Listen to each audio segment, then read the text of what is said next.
જગદીશ જોશીનું એક અછાંદસ કાવ્ય. શીર્ષક છે અરે કોઈ તો. હું એકાગ્ર ચિત્તે વાંચું છું. સામેની બારીનો રેડિયો મારા કાનમાં કંઈક ગરજે છે.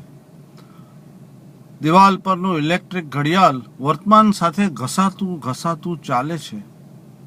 ટ્યુબલાઇટનું સ્ટાર્ટર તમરાનું ટોળું થઈ કણસ્યા કરે છે. ઉઘાડા પડેલા દરવાજાની ઘંટી ડચકા ભરતી ભરતી રણકે છે.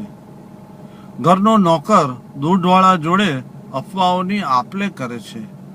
પાડોશણનો અપરિચિત ચહેરો કૂથલીના ડાયલ ફેરવે છે. રસ્તા પરનો નાહકનો ઝઘડો બારી વાટે મારા ઘરમાં પ્રવેશે છે. ઓચિંતો ફ્યુઝ જતા લાઇટ અંધારું થઈને પથરાઈ જાય છે. મારો આખો માળો અંધારો ધબ. નીચલે માળેથી વ્યાસ બૂમ પાડે છે, કાલિદાસ, તુકારામ, અલ્યા નરસિંહ, અરે કોઈ ઇલેક્ટ્રિશિયનને તો બોલાવો. અજવાળા. બાજુવાળા મીરાબેન સ્વસ્થ અવાજે કહે છે, અરે ગિરિધર સાંભળે છે કે? પહેલા મીણબત્તી તો લાવ.